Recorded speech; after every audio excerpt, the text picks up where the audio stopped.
सिद्धिभ्य ओम नमः सिद्धिभ्य ओम नमः सिद्धिभ्य। मंगलमय मंगलकरण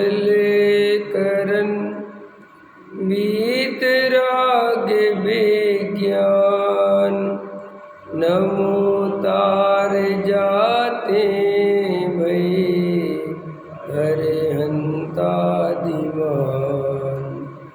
करे मंगल करे हो महा ग्रंथ करन के काज जाते मिले समाज सब आवे निज पद राज। इस भव तरु का मूल जानौ मिथ्या भाव ताको कर निर्मूल अब करिए मोक्ष उपाय। संतप्त मानस शांत हो जिनके गुणों के गान में वे वर्धमान महान जिन विचरे हमारे ध्यान में। मोक्ष मार्ग प्रकाशक सातवां अधिकार सम्यक सन्मुख मिथ्या दृष्टि। अभी अपन पूज्य गुरुदेव श्री का प्रवचन सुन रहे थे पुरुषार्थ सिद्धि उपाय के आधार से। तो पुरुषार्थ का अर्थ क्या बता रहे थे, जिससे पुरुष माने आत्मा चैतन्य के प्रयोजन की सिद्धि हो उसका नाम पुरुषार्थ है। और चैतन्य के प्रयोजन की सिद्धि कैसे हो? चैतन्य का क्या प्रयोजन है? सुखी होना। जीव का क्या प्रयोजन है? एकमात्र सुखी होना। और सुखी कैसे हो सकता है?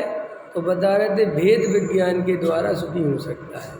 और भेद विज्ञान का अर्थ क्या है? शरीर संयोग राग आदि से भिन्न, गुण भेद से भी भिन्न, पर्याय से भी भिन्न, एक अखंड अभेद त्रिकाली ध्रुव भगवान आत्मा का आश्रय ले तो इससे उसके प्रयोजन की सिद्धि होती है। ख्याल में है कि नहीं? और इससे उसके अज्ञान का नाश होता है। अब पर्याय का लक्ष्य छोड़ना, गुण भेद का लक्ष्य छोड़ना, तो बोले इसे अवस्तु कहा। तो अवस्तु का अर्थ है नहीं, ऐसा नहीं, आश्रय करने योग्य नहीं है। व्यवहार के खाते में डाला गुण भेद को, पर्याय को भी व्यवहार के खाते में डाला। तो किस लिए डाला? कि ये आश्रय करने योग्य नहीं है। फिर ये बता रहे थे कि इस तरफ तो इसको खबर है नहीं, इस तरफ तो ध्यान देता नहीं, और व्रत दया दान पूजा भक्ति में और क्रिया कांड में उलझ जाता है। और असली जो वेद ज्ञान है हाँ उसी में संतुष्ट होता है। और जो असली वेद ज्ञान है वो करता नहीं, स्वयं का अवलंबन लेता नहीं। इसलिए चैतन्य के प्रयोजन की सिद्धि कभी भी नहीं होती। फिर ये भी बता रहे थे कि अनेक आचार्य भगवंतों ने या एक ही आचार्य ने अनेक शास्त्र रचे। तो अनेक शास्त्र रचे तो अलग अलग तरह से आत्मा की विशेषताएं बताई, लेकिन बताई आत्मा के लिए, बताई वेद ज्ञान के लिए।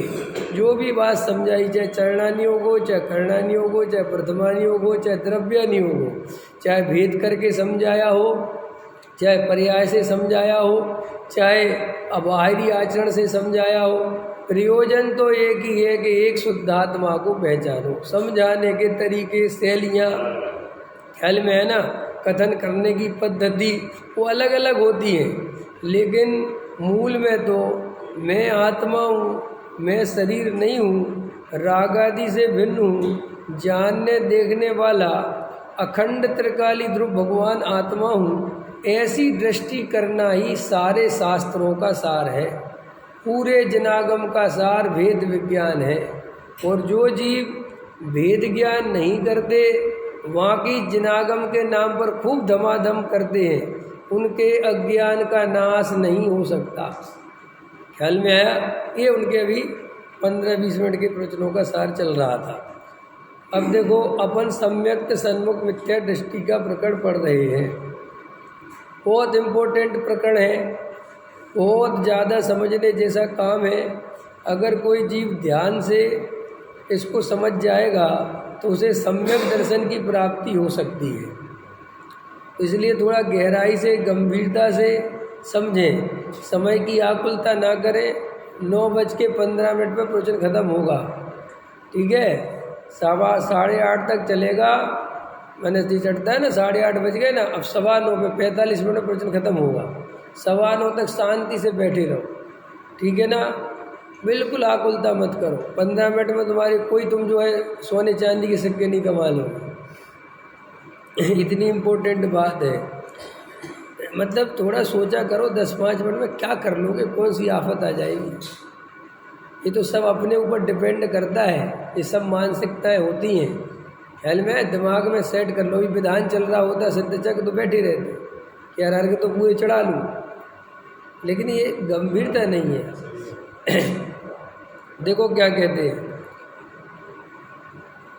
वहाँ अपने प्रयोजनभूत मोक्ष मार्ग के देव गुरु धर्मादि के जीवादि तत्वों के तथा निज पर के और अपने को अहितकारी और हितकारी भावों के इत्यादि के उपदेश से सावधान होकर ऐसा विचार किया, यहो मुझे तो इन बातों की खबर ही नहीं, मैं भ्रम से भूलकर प्राप्त पर्याय में ही तन्मय हुआ। तो ये शब्द है, परंतु इस पर्याय के तो थोड़े ही काल की स्थिति है तथा यहाँ सर्व निमित्त मुझे मिले हैं, इसलिए मुझे इन बातों को बराबर समझना चाहिए। ठीक है कि नहीं? इस पर्याय की स्थिति कितनी है? थोड़े काल की है। अपन प्राप्त पर्याय में तन्मय चल रहे हैं और इतना स्वाध्याय, इतना तत्व, इतना वस्तु का स्वरूप समझने के बाद भी अपने को अपन अनादि अनंत नहीं देख पाते। ये नहीं सोच पाते कि अरे मैं तो सदाकाल रहने वाला तत्व हूँ, मेरा कभी नाश नहीं होगा, मैं इस पर्याय की इतनी चिंता क्यों कर रहा हूँ? इस पर्याय में क्या मिलेगा मुझे? कुछ मिलेगा क्या? क्या मिल सकता है? अरे भाई, इस पर्याय में सोने चांदी के ढेर भी लगा लोगे तो भी पर्याय तो अगर 70 वर्ष में ख़त्म होनी है तो होनी है। होनी है कि नहीं होनी है? पता है आपको वस्तु स्वरूप कैसा है? आप जिनसे बहुत प्यार करते हैं वे आपसे प्यार नहीं करते। नहीं समझ में आया? आप सबसे ज़्यादा दुनिया में आप किससे प्यार करते हैं? अरविंद जी बता। बच्चों से, पत्नी से भी नहीं करते, बच्चों से करता है सबसे ज़्यादा। और मज़ेदार बात है, बच्चे कभी तुमसे प्यार नहीं करते। बच्चे किससे प्यार करेंगे? वो अपने बच्चों से करेंगे। तो स्वरूप है वस्तु का। नहीं समझ में आया? तुम सारी ताकत झोंक देते हो उन बच्चों के लिए, पूरी ताकत सब छोड़ देते हो। किनके लिए? किनके लिए? उन बच्चों के लिए जो अपने बच्चों से प्यार करेंगे। क्योंकि सीधा कड़े तुमने अपने माँ बाप से प्यार किया? अरे किया हो तो बताओ। तुमने सिर्फ अपने माँ बाप से काम निकाला है, प्यार नहीं किया।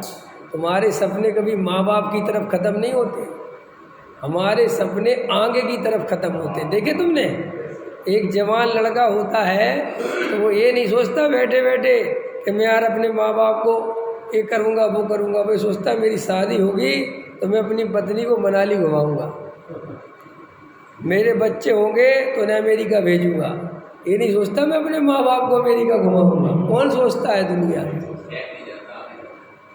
क्योंकि तो संसार का, इसमें कोई आश्चर्य नहीं है, क्योंकि हम भी तो ऐसे ही थे, उनके बाप भी ऐसे ही थे और उनके बाप भी ऐसे। यही संसार का स्वरूप है। फिर भी पागलपन की हद तो देखो, फिर भी पूरकता देखो। उन संयोगों में ऐसा रचा बचा रहता है, ऐसी एकत्र बुद्धि करते हैं कि कभी अपनी आत्मा को देखने की फुर्सत नहीं है। क्या गजब है! थोड़ा ये देखो, प्राप्त पर्याय में तन्मय, इसको घुटाई करो। बार बार सोचो मैं इस पर्याय में इतना तन्मय क्यों हो रहा हूँ, क्या मिलेगा? ये परिग्रह में सुख की कल्पना चल रही है। सच बताओ, हृदय पे हाथ रख के बताओ, कितने मकान बनाओ कि जीवे पर्याय छोड़ के ना जाए? बताओ, कितना बड़ा बनाओ कि पर्याय बनी रहे? है कोई उपाय? कुछ उपाय नहीं है। तो उपाय नहीं है, फिर भी आत्मा की सुध नहीं लेता, मकान बनाने में लगा रहता है। नहीं लगे रहते? बोलो, रात और दिन ये कि और 1 मिनट में ये पर्याय खत्म होने वाली है। और सुनो कितनी खतरनाक सजा है। आँख बंद होते ही बकरी के पेट में करेगा। यहाँ का अरबपति सेठ गुरुदेव समझाते थे, ए सेठ, ये प्राप्त पर्याय में ज़्यादा तन्मय मत हो, ज़्यादा में मत कर, ना 1 सेकंड में तो बकरी के पेट में जन्म हो जाएगा।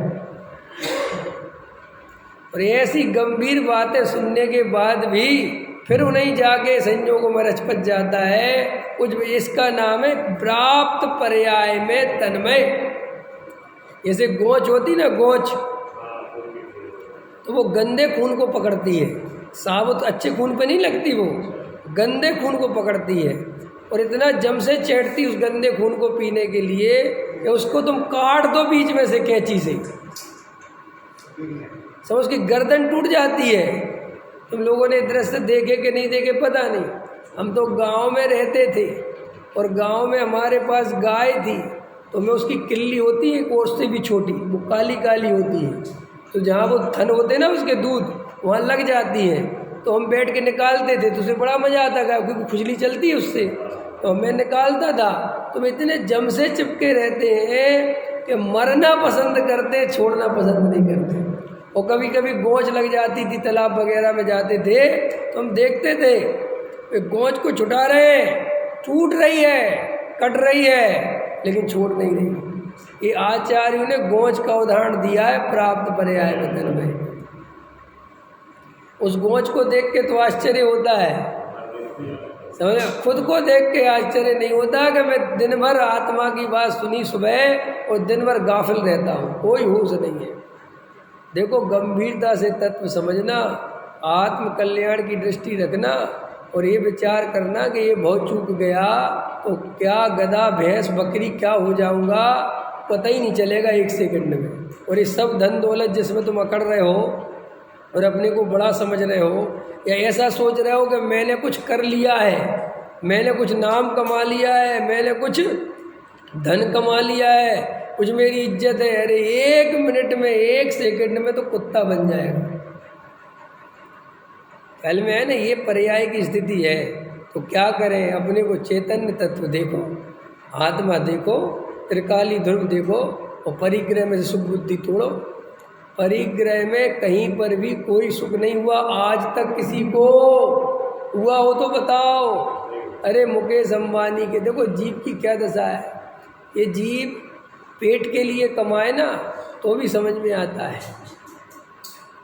समझना ध्यान से, तन ढकने के लिए कमाए तो भी समझ में आता है, गर्मी भारी बरसात से बचने के लिए घर बनाए तो भी समझ में आता है, समझना ध्यान से, ख्याल में है ना, घर परिवार चलाने के लिए कमाए तो, लेकिन मान के लिए कमाता है, ये आश्चर्य की बात है। ख्याल में आए ना, क्योंकि ऐसी तो कोई अब जरूरत नहीं है, लेकिन मंदिर में दान नहीं दूंगा तो कौन पूछेगा। नहीं समझ में आया, घर कम से कम 1000 गज का 500 गज की कोठी नहीं होगी तो कौन पूछे। अभी ये मरा जाता है, देखो इसमें बेचारा पर्याय खो देता है। और सुनो, मानता कोई कुछ है नहीं, मानता है।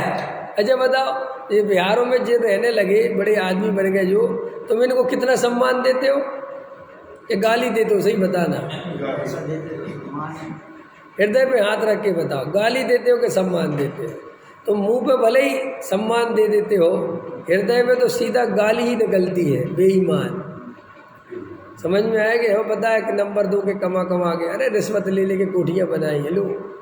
अब बोलो, अब ये तुम्हारे, वो तो सोच रहा है कि लोग मुझे कुछ समझ रहे हैं, कहाँ समझ रहे हैं, बेईमान समझ रहे हैं।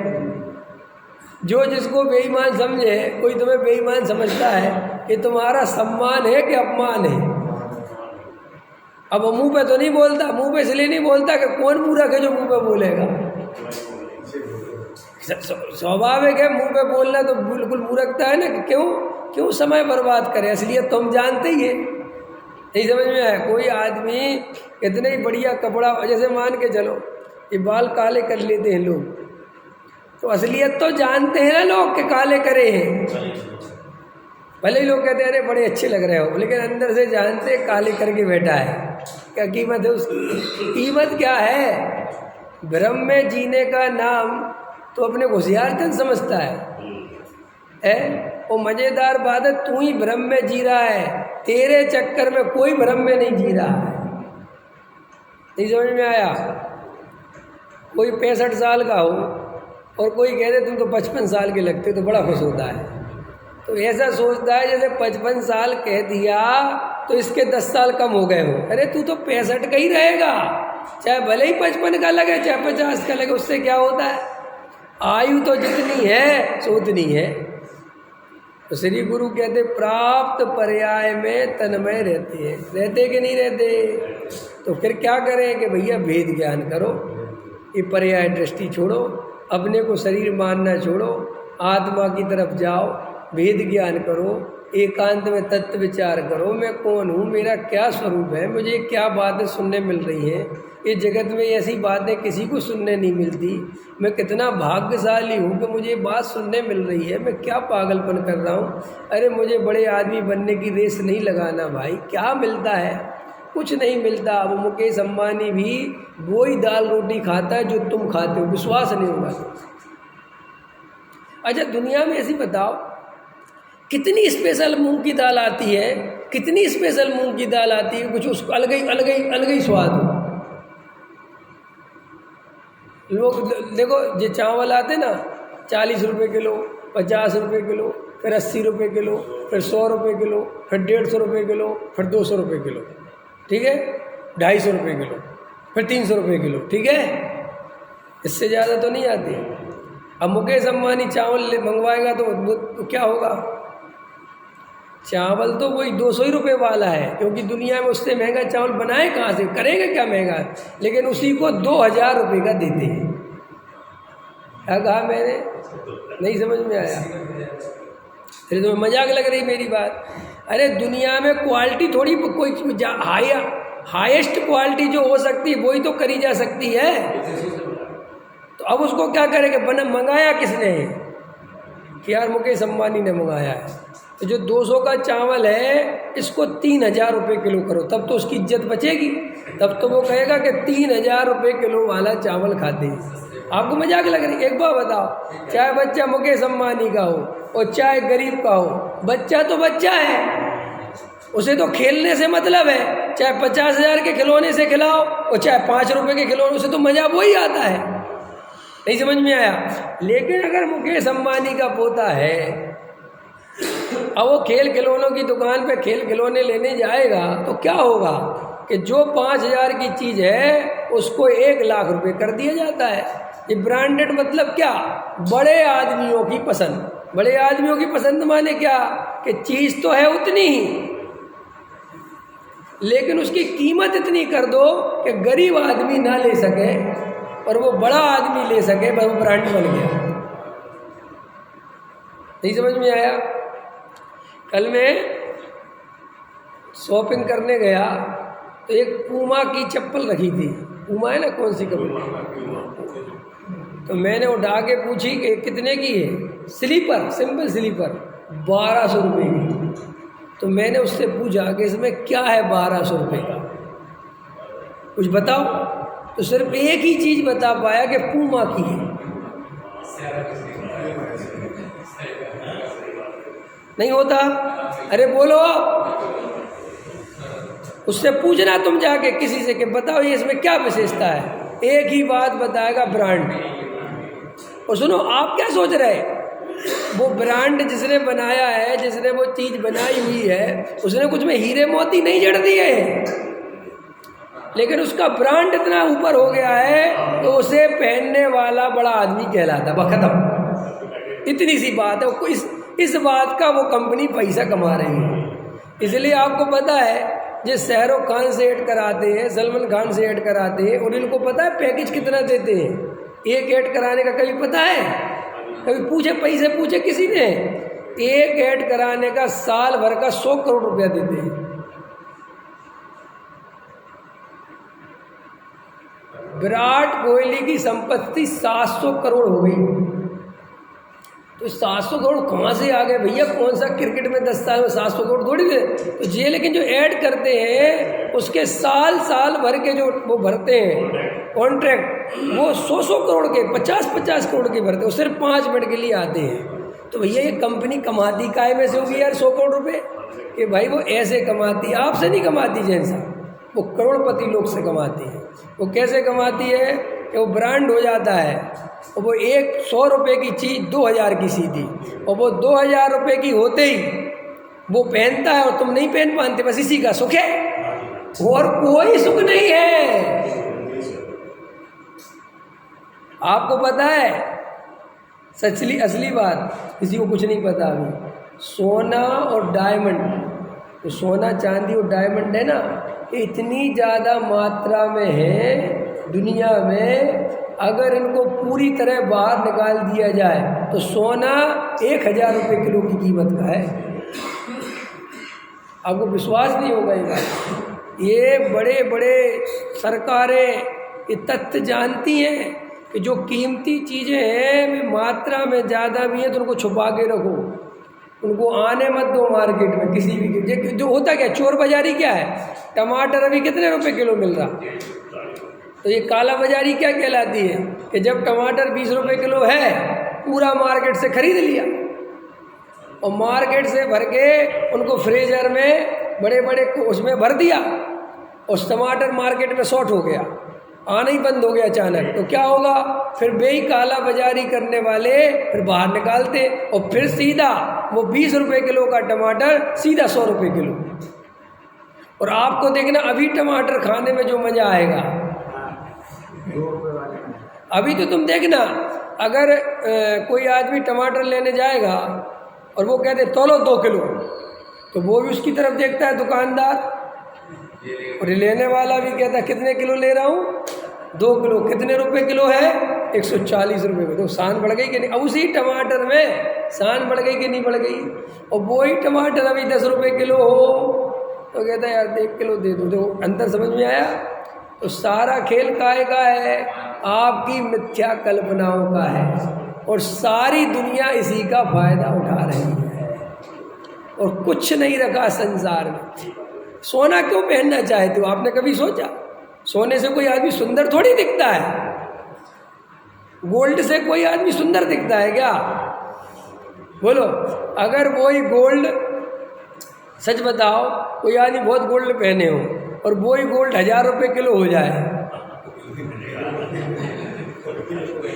तो भाई साहब उठा के फेंक देगा कि काम का नहीं है। ये सब कल्पना है ये सब, और आप इस ब्रांडिंग के शिकार हो, और आपका पूरा जीवन ये ब्रांड को मेंटेन करने में जा रहा है, क्योंकि वो समाज में इसी चका, और ये समाज निर्माण करता है इसे ब्रांड का। अरे आपने इसके कपड़े पहने, हो रही तो बहुत महंगे आते। एक बार की घटना है जैन साहब, मेरे एक दोस्त ने, कोई डॉक्टर साहब के पोते ने, मेरा बर्थडे था, तो हम तो भैया गांव के आदमी, हमें काहे का ब्रांड काहे का कुछ पता नहीं, समझ में आया। तो 12th पढ़ता था मैंने समझ गए। उसने एक घड़ी दी मेरे को गिफ्ट में, घड़ी दी तो मैंने घड़ी जान के, मुझे घड़ियाँ पहनने का शौक है, उसको पता था कि घड़ी तो हमेशा पहनता था, तो मैंने वो ली उसने, वो मैंने बहुत अच्छा है यार, बढ़िया है, ठीक है, मैंने कुछ नहीं कहा, मैं थैंक यू ख्याल में आया कि नहीं आया। तो उसको ऐसा लगा कि इसको ये समझ में नहीं आया कि घड़ी कितनी कीमत की है, पकड़ में आया कि नहीं आया। तो 2-4 दिन निकल गए, 5 दिन निकल गए, 6 दिन निकल गए, मैंने तो कुछ कहा ही नहीं। तो मेरे से बोलता है वो, तू इस घड़ी को अच्छे से यूज करना, संभाल के, ऐसे उधर उधर मत रख देना। मैंने कहा ठीक है, कोई बात नहीं, अच्छे से यूज करता हूँ यार, तेरी गिफ्ट है तो बढ़िया से करूँगा, ख्याल में है ना। तो बोलता है नहीं मैं, महंगी है ये घड़ी। अच्छा, मैं कहा महंगी है, मैं कितने की है? कह रहा तू सोच कितने की है। तो मैंने देखा, मैंने कहा होगा 500-600 रुपये की होगी। कह रहा और चल, मैंने कहा 1000 रुपये की होगी। कह रहा और सोच। मैंने कहा इससे ज़्यादा सोचने की औकात ही नहीं है। समझ में आया?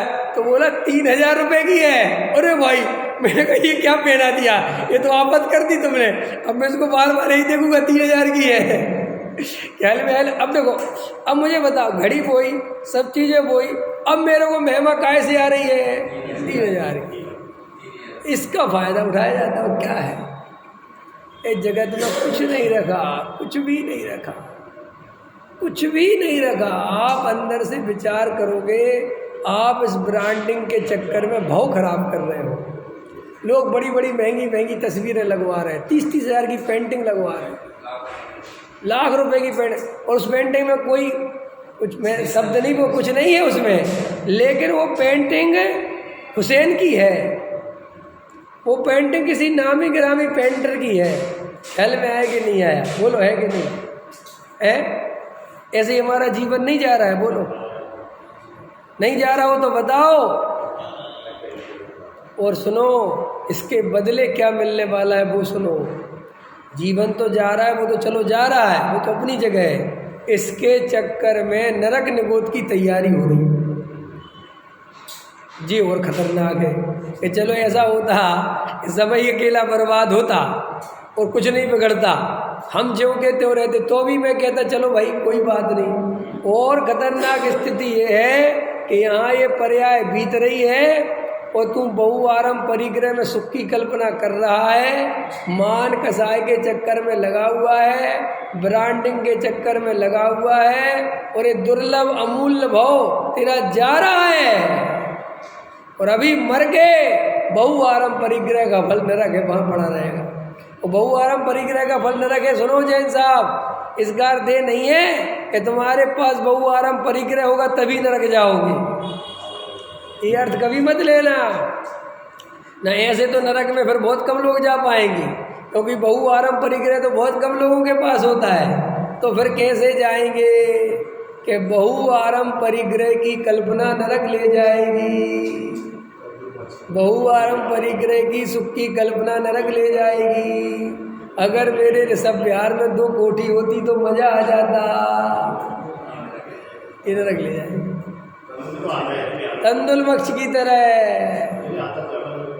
है, आता तो है, मुझे तो पता है। इन बिहारियों के साथ रहोगे तो आएगा, तो ही समझ में आएगा नहीं आया। और क्या, बिहार माने बिहारी।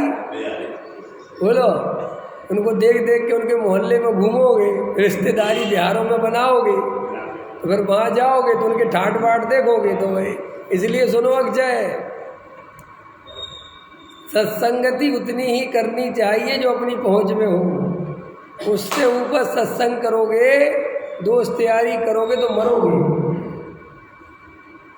ख्याल में पक्का मरोगे, इसमें लिख के 2 राय नहीं है। बड़े आदमियों की संगति तुम्हें कहाँ ले जाएगी? कहाँ ले जाएगी? जहाँ वो जाएगा वहीं तो ले जाएगी। तो वो कहाँ जाने वाला है? अरे चद्दर के अनुसार नहीं, अपने गायक भाव के अनुसार पेड़ पसारने चाहिए। समझ में आएगी नहीं? अपने गायक की दृष्टि रखो, जगत में कोई सुख नहीं है, ये निर्णय करो ना।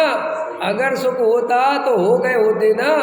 हमने बड़े बड़े बिहार वालों को इसी मंदिर में, इसी स्टेज पे बैठे देखा है।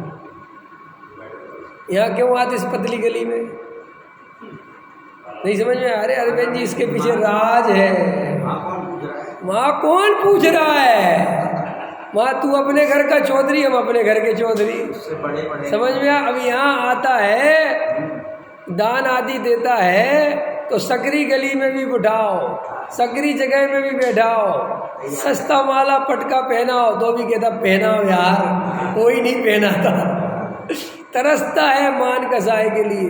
इसलिए जो बिहार वाले वो गाड़ी उठा के गरीबों की बस्ती में जाएंगे, वहाँ ये मत सोचना कि जो गरीबों पर रहम कर रहे हैं, अंदर दुखी है, कोई पूछने वाला नहीं है। तो ये गरीबों की बस्ती में दान देते हुए बाबूजी बाबूजी करते हैं, बाबूजी हाथ जोड़ते हैं, तो उसको थोड़ी खुशी मिलती है कि मैं कुछ हूँ। अब बिहार में किसी को दे के दिखाओ कुछ है। अच्छा बिहार में दे के दिखाओ, किसी की घंटी बजाओ, वो बाहर निकले कहो कंबल ले लो जी क्या होगा? अच्छा बताओ क्या होगा, सही बताओ क्या होगा? है पकड़ के मारेंगे और है भिखारी समझ रखा है। तेरे घर कितने कंबल चाहिए बता, हम भिजवाते हैं। बोले होगा कि नहीं होगा? एक चुटकुला सुनाया था, भूल गए कि नहीं भूल गए?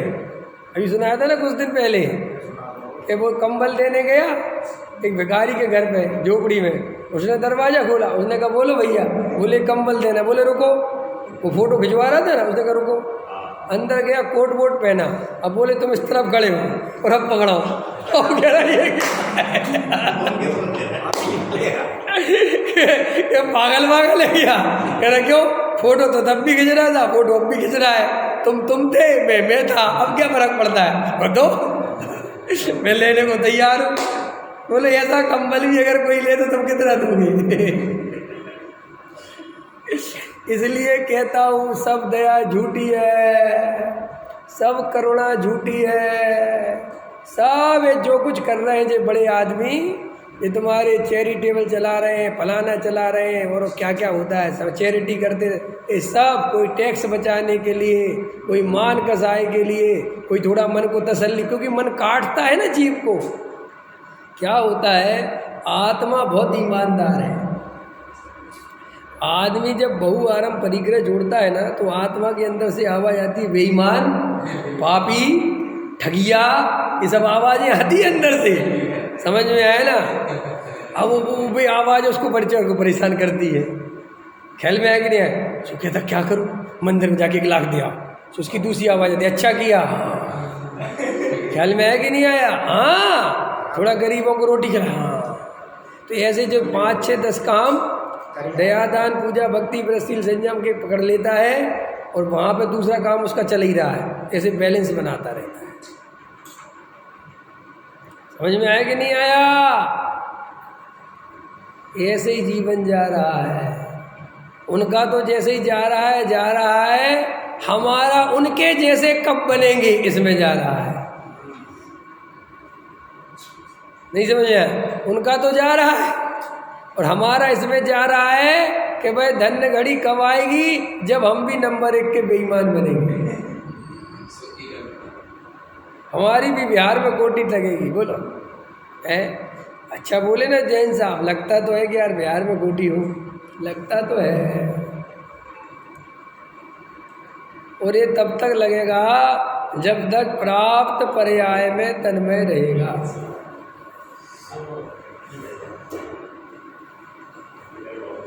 बहुत मुश्किल है ये स्वरूप। अभी पता नहीं है कि तुम्हें क्या मिला, कुछ नहीं पता। जीव को पता ही तो नहीं बेचारे।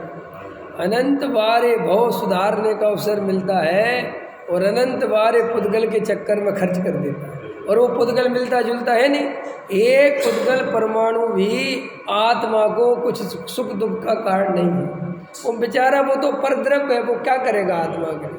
देखो ये शरीर धीरे धीरे बिल्कुल बुढ़ापे की ओर बढ़ रहा है, फिर भी इसमें एकत्र बुद्धि नहीं तोड़ता। इसका अर्थ है प्राप्त पर्याय में तन्मय। भैया ये पर्याय जितना मत देखो, हम पहले भी थे और आगे भी रहेंगे। भले ही तुम्हें पहले का याद नहीं है और आगे का विचार नहीं है।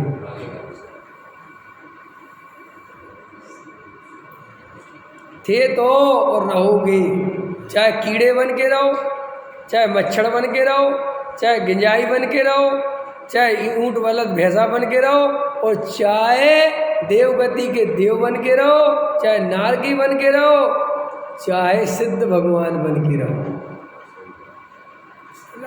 तो अब तुम देख लो, तुम्हें जन्मों जन्मों में भटकना है, जिंदगी भर ये पर्याय बदलते रहना है। कभी मनुष्य, कभी नरक, कभी त्रियंच, या काल अनंत निगोद मजार। वो रास्ता तुम्हें ठीक लग रहा है कि रहिए अनंत अनंत काल यथा तथा सब परिणम है। यह सिद्धालय का मार्ग अच्छा लग रहा है।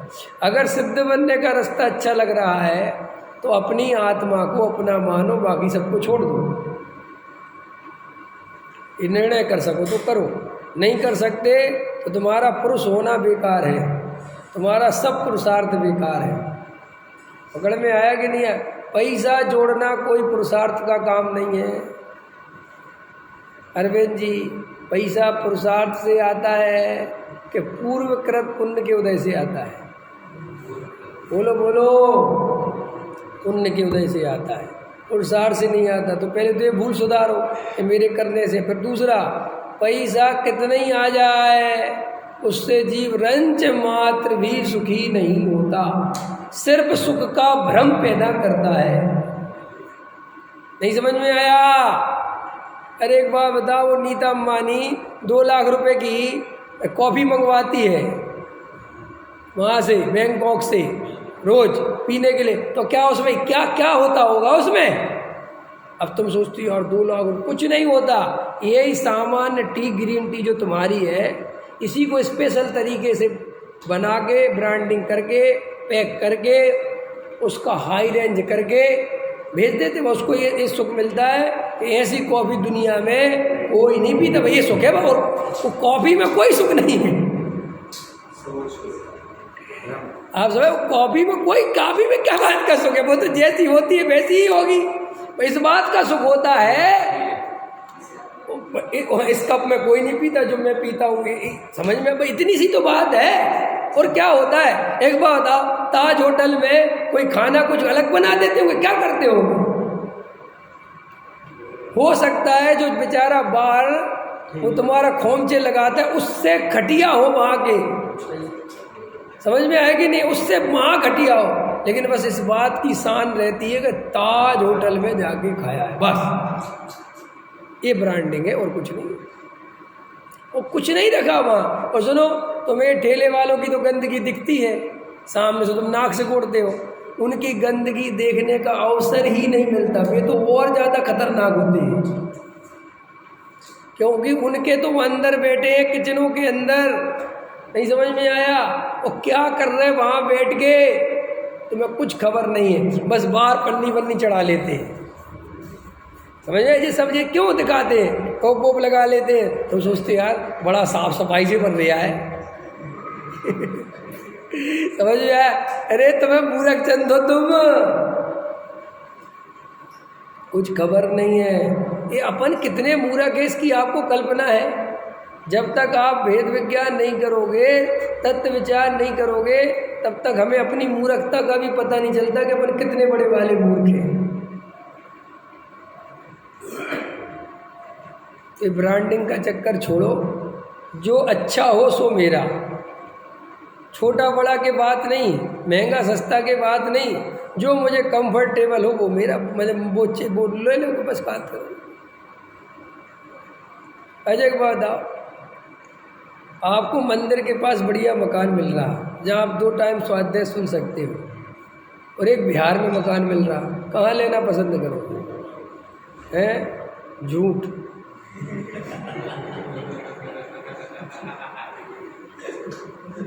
अरविंद जी की तो सच है, हमारे अरविंद जी तो अभी भी बिहार में जा सकते थे, गए नहीं विवेक जी के चक्कर में। बोले विवेक जी छूट जाएंगे हमारे। अरविंद जी की तुम्हें पक्का पता है। विचार करो, अभिप्राय में जाके देखो। हम मंदिर छोड़ने को तैयार हैं बिहार के चक्कर में, तो वहाँ कर लेंगे ना, क्या दिमाग लगाता है? वहाँ है तो मंदिर, मूर्ख चंद, वहाँ ना स्वाध्याय होता है, वहाँ ना ये तत्व चर्चा चलती है, और वहाँ तो बिहारों में जाके मेंटेनेंस में ही, और गाड़ी मोटर बंगला, बता बिहारों में गाली रहना के लिए बात नहीं है, फिर वहाँ सबकी बराबर मेंटेन करो। अब मान के चलो बिहार के मंदिर में गए और सबने वहाँ लाख लाख रुपए दान दे दिए, यहाँ तो 1100 वाले हैं, वहाँ कितने वाले सीधे। अब तुम क्या करोगे? अब नहीं है तो कर्जा लेके देना पड़ेगा बेटा, न सब तुम्हें गरीब समझेंगे, तो तुम बिहारों में रह के भी गरीब संत हो जाओगे। समझ में आया कि नहीं? अरे आपको पता नहीं, बहुत चलता है बिहारों में। कोई किराए की कोठी पे रहता है ना, जैसे किराए की कोठी ले, तो उसे बुलाते नहीं वे लोग, तो वो लोग किराए पे रहता है। सोचते हो संसार की जीव की जेदशा। तुम्हारे जैनियों के बिहारों का वर्णन बता रहा हूँ मैं। वो मरा जा रहा, संसार का स्वरूप समझ नहीं रहा। और सुनो, जिन बच्चों के लिए मरे जा रहा है उनका तो मैंने तुम्हें बता ही दिया, उनको तुम्हारी 1 मिनट भी कोई प्रेम की बात नहीं है। हाँ, तुम्हारे प्रति कर्तव्य है। वो कर्तव्य कैसा है पता है बहन जी? थोड़ा खतरनाक बोल दूं? वो कर्तव्य कैसा है बोल दूं? जैसा तुम्हारे यहाँ लेबर काम करती है ना, तो पैसा देना तुम्हारा कर्तव्य है। ऐसे ही माँ बाप ने उसको पाल पोस के बड़ा किया है ना, तो उस कर्तव्य के कारण उनकी सेवा करता है, उससे प्रेम नहीं। प्रेम और सेवा में बहुत अंतर होता है। ये प्रेम नहीं होता, इसलिए तो पिता पे झल्लाता है और वो पिता बोझा लगता है, क्योंकि प्रेम नहीं है। और सच्चा प्रेम हो तो माँ बाप बोझा नहीं लगेंगे। अंतर समझ में आया कि नहीं आया? अरे मैंने ऐसे लोग देखे भैया, अपने माँ बाप को नहीं रख पा रहे अपनी पत्नी के कारण।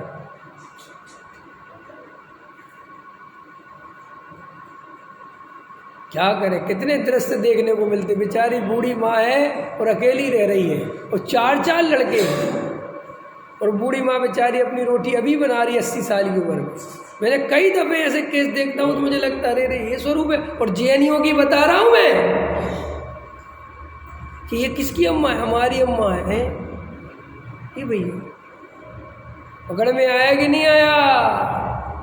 ये संसार का स्वरूप है। तो फिर क्या करें? प्राप्त पर्याय में तन्मय मत हो, आत्मा की ओर दृष्टि डालो, अपने को आत्मा अनुभव करो, भेद विज्ञान करो, तत्व निर्णय करो, तत्व विचार करो, मैं आत्मा हूँ, इस पे ताकत लगाओ।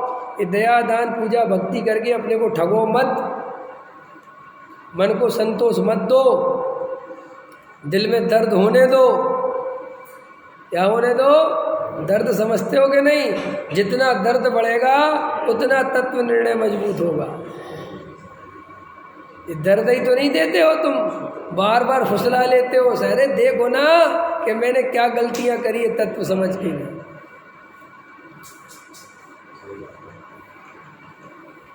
परंतु इस पर्याय तो थोड़े काल की ही स्थिति है।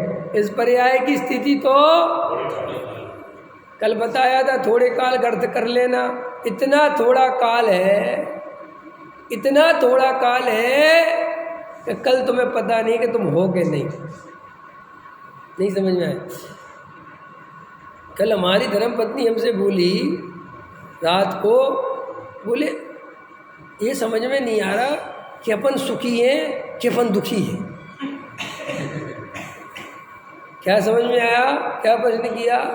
कह रहे मुझे समझ में नहीं आ रहा, मैं जैसा चाहती थी सब वैसा ही हो रहा है, सब बढ़िया है, फिर भी कुछ समझ में नहीं आ रहा। कुछ समझ में तो नहीं आया। हमने कहा सुनो, ये तुम्हारे साथ प्रॉब्लम नहीं है, कि जितने भी संसार में मिथ्या दृष्टि है सबके साथ ही प्रॉब्लम है।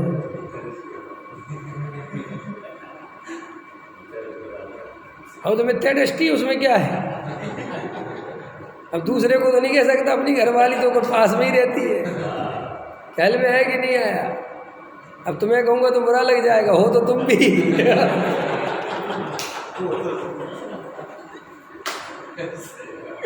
ख्याल में आया ना? लेकिन नहीं भैया, चलो तुम अपनी जानो। तो मैंने उससे कहा इस पे गहराई से विचार कर, सोचो कि ऐसा क्यों है ऐसा? ये तुम्हारे साथ नहीं है, यही संसारी जीव की दशा है। क्योंकि ये संसारी जीव कल्पना करता है, और ज़्यादा अनुकूलता हो जाए तो भी घबराता है। उसको ऐसा लगता है सब बढ़िया चल रहा, कहीं कोई प्रॉब्लम नहीं है, क्योंकि वो प्रॉब्लमों में ज़िंदगी जी है। और अचानक से देते हैं कोई प्रॉब्लम नहीं, तो उसको ऐसा लगता है अब कोई बड़ी प्रॉब्लम आने वाली है। नहीं तो गजब है नेचर, देखना तुम। अगर तुम्हारी ज़्यादा अनुकूलता हो जाए ना तो भी घबराहट होने लगती है आदमी को कि यार कोई बड़ी सुनामी आने का तो मैसेज नहीं है। नहीं समझ में आया?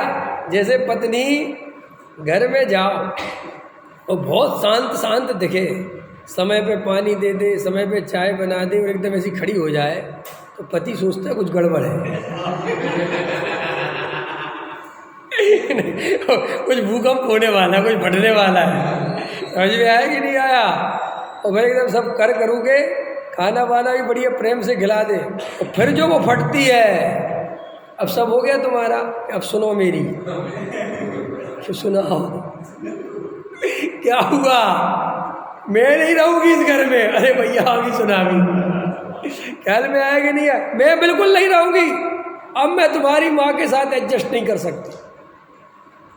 ये पहले खाना वाना क्यों खिला दिया? क्योंकि जब भूखा रहेगा तो मेरे ही पे गुस्सा करेगा।